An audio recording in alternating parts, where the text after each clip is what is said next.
The movie begins by showing a guy named Casey Bauman, and he lives in a martial arts place in Japan. The boss there is Takeda-sensei. Casey really wants to be good at this thing called Bushido, which is like being super tough and disciplined. He works really hard, and Takeda-sensei and his daughter Namiko start to like him. One day, while Casey is training with Namiko, Takeda-sensei shows up and gives them some advice. He tells them that in martial arts, it's important to stay cool and calm when you're fighting. Later that night, Takeda-sensei opens up a special box, and inside is this old ninja suit and weapon called Yoroi Bitsu. It's been in their family for a long time. Takeda-sensei gathers all the students and says that Casey and another guy named Masazuka are the best in the class. But Masazuka doesn't like being compared to Casey. He thinks he's better, and he really doesn't like Casey because Casey and Namiko are close friends. The next day, Takeda-sensei set up a match and asked Casey and Masazuka to fight each other. Masazuka really didn't like Casey, and he attacked him right away, being super mean about it. Takeda-sensei tried to stop him, but Masazuka was too mad to listen. He kept hurting Casey and even tried to stab him with his katana, which is like a big sword, but Casey managed to defend himself and hurt Masazuka under his eye. Because Masazuka did something really bad, Takeda-sensei had to kick him out of the dojo. Masazuka was really upset about this and promised to get back at everyone in the dojo. He was pretty mad. A long time later in New York City, at the Temple Industries plant, there's this secret group called The Ring that's welcoming new members with a big ceremony. Now, over in Russia, there are these two big-shot business leaders who are having a big problem with The Ring. They need to be taken care of, and it's Masazuka, the ninja assassin assigned to do it. A few days pass, and at the Koba Dojo, run by Takeda-sensei, he gathers all his students together. He wants to show them something special called Yoroi Bitsu that he's had for 30 years as the Grandmaster. Then, out of nowhere, Masazuka shows up and says he should be the new Grandmaster of the Koba Dojo, but Takeda-sensei says no way. Masazuka even threatens that they'll be sorry for not making him the Grandmaster. Takeda-sensei thinks Masazuka might attack, so he asks Casey and Namiko to protect Yoroi Bitsu. He trusts Casey because he's a good guy and wants him to look after his daughter and that special thing, Yoroi Bitsu. To make it short, Casey and Namiko took Yoroi Bitsu to New York. They kept it safe in a vault at Triborough University with the help of Takeda-sensei's friend, Professor Garrison. Now, back in Japan, Masazuka went crazy and attacked the dojo. He killed everyone there, even his own teacher, Takeda-sensei. Namiko tried to call her dad, but got no answer. Right when Masazuka was leaving the dojo, he heard the phone ring, and it showed that Paul Garrison was calling. So, Masazuka got in touch with The Ring to find out where Paul Garrison was. In the meantime, Casey was trying to find his mom in New York. He went to her last known address and found out that she had passed away a few months ago from a stroke. He went back to Professor Garrison's place and told Namiko about it. At the same time, Masazuka figured out where they were and sent his buddies to go after them. Not just Casey and Namiko, but Professor Garrison and his family were also targeted by Masazuka. Unfortunately, his henchmen managed to kill them all. Casey and Namiko barely escaped and found refuge in an inn. While they were watching TV, they got a big shock. The news said they were the ones who murdered Professor Garrison and his family, and now the police were after them. Then, the Ring's bad guys attacked them again, and this time, they fought on a crowded train. It was crazy. After finally getting away from Masazuka's henchmen and getting off the train, the police showed up out of nowhere and arrested Casey and Namiko. That night, Masazuka, pretending to be Namiko's lawyer, sneaked into the police station and turned off the lights. He hurt some police officers in the dark and got hold of Namiko. In all the chaos, Casey saved one of the cops from getting killed by Masazuka. But Masazuka kidnapped Namiko and kept asking her to spill the beans about Yoroi Bitsu. He even told her that he killed his own father and everyone in the dojo because he thought they betrayed him. So, Casey found out about Masazuka from one of the guys who attacked him earlier. He decided to go to Temple Industries and got Masazuka's phone number from the big boss, Mr. Temples. Casey called Masazuka and said he'd give him Yoroi Bitsu in exchange for Namiko's safety. Casey rushed over to the university to grab the chest, put on a ninja suit, and grabbed some weapons. Meanwhile, Masazuka headed to the place they agreed on. When he got there, he saw the chest with Yoroi Bitsu being lowered by a crane. He let Namiko go and went to the chest, but it was empty. Just then, Casey, wearing Yoroi Bitsu, showed up. They were about to have a big showdown. At the same time, the ring members arrived and attacked them all, following Mr. Temple's orders.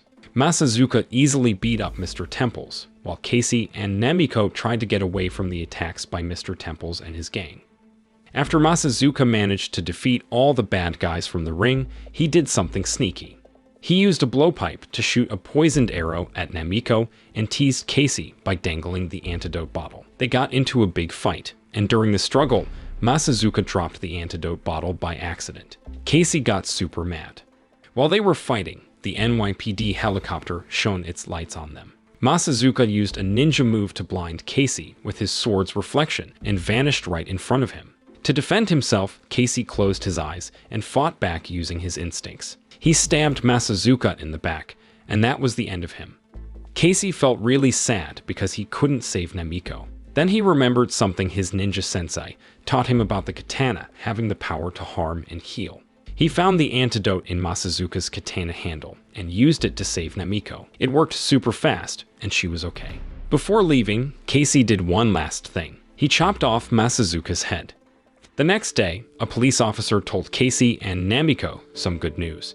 They were no longer accused of hurting Professor Garrison and his family. Even better, the police caught Mr. Temple and got rid of the ring once and for all. The officer gave back their passports and told them to leave New York. So, Casey and Namiko went back to Japan. They wanted to say goodbye to their teacher, who had passed away, and keep taking care of the Koba Dojo. And of course, they kept a close watch on Yoroi Bitsu. In the next scene, we see Casey Bauman in a jewelry store. He's buying a necklace as a surprise gift for his wife, Namiko. Little did Casey know there were two crooks watching him, planning to steal his stuff. But Casey didn't have any trouble taking care of those guys and went back home. When he got home, he gave the necklace to Namiko, who was expecting their first child. She looked super happy with the gift. Later that night, Namiko really wanted some chocolate, so she asked Casey to get it for her. Being the good husband he is, Casey went to the store to buy some. But when he was about to pay, he realized his wallet was missing. He rushed back home. At the same time, someone sneaked into their place and was getting ready to hurt Namiko. When Casey got back home, he was horrified to find that his wife had been killed, and there was a mark on her neck from a barbed wire gun. So, on the day of the funeral, Casey's best friend, Nakabara, who was also a student of Takeda-sensei, came to see him. Nakabara was really sorry about what happened to Namiko. He offered Casey a chance to train at his dojo in Thailand to help him cope with the pain of losing his wife. But Casey said no because he wanted to find the person who killed his wife and get revenge. He thought those robbers he fought with after buying the necklace might be connected to her murder. So Casey went to a dojo to see if he could find any clues. At the dojo, he got into a fight with some people who were training there. After a big scuffle, Casey finally figured out where those two robbers were and followed them. He caught them in a dark alley and took them out, but he didn't get any info about his wife's murder. That's when he decided to listen to Nakabara's advice and headed to Thailand. When Casey arrived at Nakabara's dojo in Thailand, Nakabara welcomed him warmly and introduced him to all his students. Casey decided to stay there for a while as he continued to investigate Namiko's murder and hunt down the person responsible. One day, while he was sparring with Lucas, one of Nakabara's students, Casey lost his temper and started attacking him pretty harshly with a bakken, which is a wooden sword. Nakabara reminded Casey to keep his emotions in check and suggested he try firewalking training. But Casey couldn't finish it because he still couldn't forget Namiko. Feeling restless, he went to a nearby bar and ended up in a brawl with some drunk guys. The next day, Casey wasn't feeling great because of all the drinking the night before. He was about to go pick some fruit in the garden when Lucas, being considerate, stepped in and offered to do the work for him. Casey thanked Lucas and went back to his room, but he couldn't rest peacefully. It felt like his instincts were warning him about something bad. And unfortunately, his instincts were right.